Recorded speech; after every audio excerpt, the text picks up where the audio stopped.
Šiandien ryžių žmonės yra daug labiau atsipalaidavę nei anksčiau. Tikrai ant ryžių žmonių sumažėjo patyčių ir tikrai nebėra tiek daug stumimų, kiek reikėtų. Ar dainininkas Deivis yra ne per mažas tapti aukštuomenės dalimi ir kiti aktualiausi klausimai jums? Sveiki, čia Jaunųjų žurnalistų sąjunga klausia jūsų. Ar kažkiek domitės Euroviziją? Ne, nesidomiu. Šiek tiek. Europos čempionatas bus vasarą ir kad Lietuva irgi planuoja žaisti ir ko gero laimėti net kažką.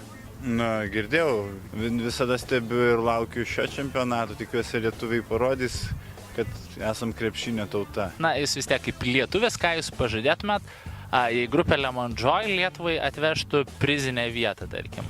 Pažadėčiau tiesiog gyventi laimingai toliau. Nesureikšmintumėt visai, ar ne? Nesureikšminu aš. O ar žinot nors vieną dainą grupės Lemon Joy? Ne, nežinau, žinokit. Daug kalbų yra dėl Manto Katlerio traumos nugaros ir vis abejojama, ar jam pavyks išeiti į aikštelę, ar ne. Taip, Manto Kalniečio. Ir kaip jūs, ar manote, jei jo nebus, ar tai labai kenks rinktiniai? Mes šiandien dieną klausime žmonių apie Edmundą Kučinską. Tikriausiai žinote, girdėjote jo dainų ne vieną. O taip, o taip. Daug žmonių ir kalbėjo ir buvo tikrai daug nuojautų, bet kaip jūs pati asmeniškai reagavote tai, kad Edmundas Kučinskas ir tas pats Robertas De Niro yra pusbroliai kažkuria? Labai puikiai žinia, manau, puikiai. Jūsų draugas, dar norėčiau komentaro, ką jūs? Na, tikriausiai labai švęsčiau iš tikrųjų, nes būtų labai didžiulė pergalė Lietuvai.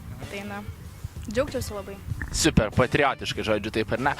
Ir tada, ar žinote jūs kokią nors dainą, ar Eurovizinę dainą žinote? Na,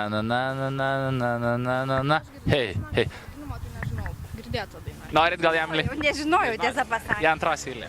Labai gerai. Linkėjimus gal norit dar? Edmundai, linkėjimai. Ačiū jums labai, gražios dienos visą. Galim paniuniuoti kartu ir perduoti jam linkėjimus? Dabar nepaniuniuosiu. Aš paniuniuosiu, jūs man padėkit. Na.